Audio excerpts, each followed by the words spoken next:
तो बच्चों आज हम देखने वाले हैं क्लास 12 फिजिक्स का एक छोटा सा डेरिवेशन वैद्युत द्विध्रुव के कारण निरक्षीय स्थिति में वैद्युत विभव का व्यंजक। तो ये एक मोस्ट इम्पॉर्टेंट डेरिवेशन है। इससे पहले हमने पढ़ा था अच्छी स्थिति पर स्थिर स्थिति में वैद्युत विभव के लिए व्यंजक, वो भी और ये भी दो मोस्ट इम्पॉर्टेंट डेरिवेशन है। ये डेरिवेशन जो है आपके चैप्टर स्थिर वैद्युत विभव तथा धारिता वाले चैप्टर से लिया गया है, क्लास 12 के फिजिक्स के चैप्टर से। तो ये इम्पोर्टेंट डेरिवेशन है, इसलिए हम आपको कराए देते हैं। बहुत ही छोटा डेरिवेशन है, आपको अच्छे से और आसानी से समझ में आ जाएगा। तो सबसे पहले इसका हम फिगर देख लेते हैं, यानी कि जो इसका फिगर दिया हुआ है उसे देख लेते हैं। तो फिगर में दिया हुआ है कि एक इसमें वैद्युत द्विध्रुव दिया हुआ है जो कि निर्वात में रखा हुआ है। यहाँ पे एक वैद्युत द्विध्रुव ए बी दिया हुआ है जो कि निर्वात में रखा हुआ है, और द्विध्रुव के ऊपर क्रमशः ये माइनस क्यू आवेश है जो कि ए पर है और प्लस क्यू आवेश है जो कि बी पर है। इन दो आवेशों से मिलकर बना हुआ, और इसके मध्य की जो ए बी के मध्य की लंबाई है वो 2l है, यानी कि इसके मध्य की लंबाई 2l है। और इसके मध्य में एक बिंदु है जो कि O है, और O से निरक्ष पर एक बिंदु P रखा हुआ है, और उसी बिंदु पर हमें वैद्युत विभव ज्ञात करना है। P स्थित है, इसी बिंदु पर हमें वैद्युत विभव ज्ञात करना है, इस बिंदु पर वैद्युत विभव ज्ञात करना है। O से R दूरी पर बिंदु P रखा हुआ है, और उसी बिंदु P पर हमें निरक्ष पर बिंदु P रखा हुआ है, और उसी बिंदु पर हमें वैद्युत विभव ज्ञात करना है। और इनके जो मध्य में बिंदु O है, उनसे O से A तक की दूरी जो है वो L हो जाएगी, और O से B तक दूरी वो L हो जाएगी, क्योंकि ये 2L के मध्य में रखा हुआ है। तो एक L इधर हो जाएगा, एक L इधर हो जाएगा। तो अब हम जो है यहाँ पे दो और दूरियां निकालनी होंगी, जो कि AP आपको निकालना होगा और BP निकालना होगा। तो यहाँ पे दो समकोण बनने हैं, एक समकोण ये बनना है और एक समकोण ये बनना है। तो इसमें पाइथागोरस प्रमेय लग जाएगी। पाइथागोरस प्रमेय आपने क्लास 10th में पढ़ी होगी, वो आपको आती होगी। तो पाइथागोरस प्रमेय आप जब लगाएंगे तो यहाँ पे L है और यहाँ पे R है, यानी कि इसका जो आधार है वो L है और लंब जो है वो R है।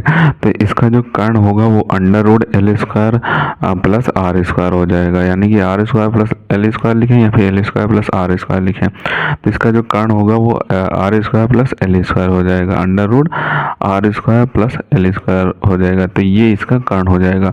आप जब इसमें पाइथागोरस प्रमेय लगाएंगे तो आपको यही निकल के आएगा। तो दोनों तरफ जो BP है और AP है, ये दोनों इसी तरीके से हो जाएंगे। इसका भी R² प्लस L² हो जाएगा। तो इसमें भी हम R² प्लस L² लिख लेते हैं, R² plus L² under root करके लिख लेते हैं। तो ये इनकी दूरियां आ जाएंगी, AP की और BP की ये दूरियां हो जाएंगी। तो अब हमें एक फार्मूला पता होना चाहिए, V बराबर 1/4πε0 Q/R। तो ये हमें फार्मूला पता होना चाहिए।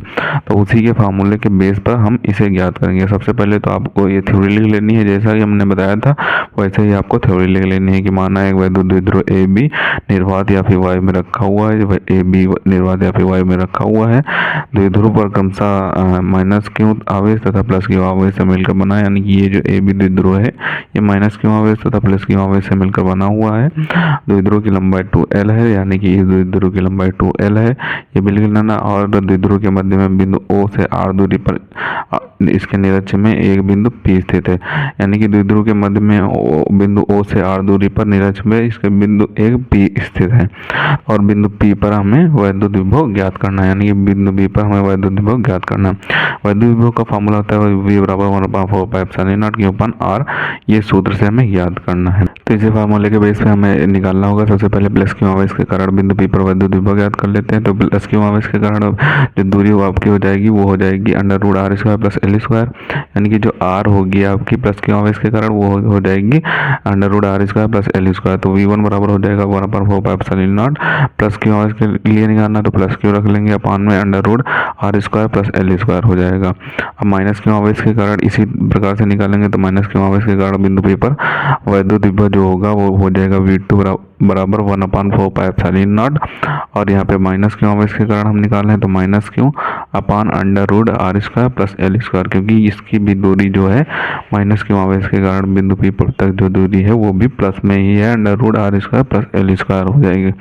तो ये दोनों दूरियां निकल आएंगे। अब इनको दोनों दूरियों को आपस में एक साथ रखेंगे, यानी कि हमें अब क्या ज्ञात करना होगा, बिंदु पी पर परिणामी तीव्रता ज्ञात करनी होगी, यानी कि परिणामी विभव ज्ञात करना होगा। यानी कि जो बिंदु पी है उस पर हमें परिणामी विभव ज्ञात करना होगा। जो इस पर बिंदु पी है, ये बिंदु पी, इस पर हमें परिणामी विभव ज्ञात करना होगा। तो अब हम अगले पेज में बिंदु पी पर परिणामी विभव ज्ञात देख लेते हैं, यानी कि जो बिंदु पी पर परिणामी विभव है वो हम अगले पेज में देख लेते हैं। तो आपको ऊपर हेडिंग में डालनी होगी आता बिंदु पी पर परिणामी विभव। तो विभव का फॉर्मूला था v बराबर v1 प्लस v2। तो v1 की वैल्यू जो थी वो आपकी थी 1/4 के ऊपर under root R square plus L square, और जो v2 की वैल्यू थी वो माइनस में थी, यानी कि माइनस क्यों आवेश लगा हुआ था उसमें, माइनस क्यों आवेश के कारण निकालनी थी। तो हमारे v2 की वैल्यू हो जाएगी 1/4 क्यों अपान में under root R square plus L square. यहाँ प्लस था, यहाँ पे माइनस क्यों हो गया, क्योंकि ये जो v2 की वैल्यू थी वो माइनस क्यों आवेश था उसमें। तो यहाँ पे ये सब v1 और v2 रखने के बाद यहाँ इनको आपस में काट देंगे, क्योंकि ये प्लस का है v1 और ये माइनस का है, तो आपस में कट जाएंगे तो v बराबर आपका 0 आ जाएगा। अतः हम कह सकते हैं कि वैद्युत द्विध्रुव के कारण निरक्षीय रेखा पर स्थित प्रत्येक बिंदु पर वैद्युत विभव जो होगा वो शून्य होता है। यानी कि जो वैद्युत द्विध्रुव के कारण निरक्ष की रेखा पर स्थित किसी भी बिंदु पर, यानी कि प्रत्येक बिंदु पर जो वैद्युत विभव आपका निकल के आ जाएगा वो शून्य निकल के आएगा, शून्य होता है। तो यही आपका हो जाएगा वैद्युत द्विध्रुव के कारण निरक्षीय स्थिति में वैद्युत विभव। अगर पूछा जाए वैद्युत द्विध्रुव के कारण निरक्षीय स्थिति में वैद्युत विभव का व्यंजक ज्ञात कीजिए, तो आप इसी तरीके से निकाल देंगे और v1 और v2 की आपको वैल्यू लिखनी होगी, उनको आप आपस में काट देंगे, क्योंकि यहाँ पे एक वैल्यू माइनस की और एक वैल्यू प्लस की है, तो जो कि वैल्यू आपकी आपस में कट जाएंगी, तो v बराबर आपका 0 आ जाएगा। तो इसी तरीके से आप कर देंगे। अब हम आपको पीछे से एक एक करके सभी के स्क्रीनशॉट दिए देते हैं, आप इनके स्क्रीनशॉट कर लें और इसे आपको अच्छे तरीके से तैयार कर लेना है, क्योंकि ये मोस्ट इंपॉर्टेंट डेरिवेशन होते हैं। आपके एग्जाम में डायरेक्ट 5 या 3 नंबर में पूछ दिए जाते हैं। अच्छी स्थिति वाले हमने पिछले वीडियो में करा दिया था, वो भी आप जाकर देख सकते हैं। तो अब हम आपको इसके पीछे से स्क्रीनशॉट दिए देते हैं, आप स्क्रीनशॉट कर लें और 1-2 बार प्रैक्टिस कर लें, इसे अच्छे तरीके से तैयार कर लें। तो सबसे पहले आप इतने पार्ट का स्क्रीनशॉट करें, अब बचे हुए पार्ट का स्क्रीनशॉट करें। इस थ्योरी को आपको इसी फिगर से बनाकर लिख देना है, यानी कि जो थ्योरी है इसी फिगर से आप बनाकर लिख देंगे तो आपको अच्छे तरीके से आ जाएगी। इस फिगर थ्योरी को 1-2 बार पढ़ेंगे तो आपको फिगर बनाना भी आ जाएगा और फिगर से आप थ्योरी को भी लिख सकते हैं। अब बचे हुए पार्ट का स्क्रीनशॉट करें और जो आप पीछे पार्ट दिया हुआ उसका भी आपको स्क्रीनशॉट दिए देते हैं। तो अब आप यहाँ ऊपर से भी स्क्रीनशॉट कर लें इसका, बची हुई लाइन का भी स्क्रीनशॉट कर लें। तो इसे आपको अच्छे तरीके से तैयार कर लेना है। इंपॉर्टेंट डेरिवेशन है, आपके एग्जाम में कई बार पूछा जा चुका है, इस बार भी इसके आने के चांसेस हैं। तो मिलते हैं किसी नए वीडियो में नए टॉपिक के साथ, तब तक के लिए धन्यवाद। और अगर अभी तक आपने हमारे चैनल को सब्सक्राइब नहीं किया तो प्लीज़ सब्सक्राइब जरूर कर लें, क्योंकि हम इसी तरीके से क्लास 12 से रिलेटेड इंपॉर्टेंट टॉपिक पर वीडियो डालते रहते हैं।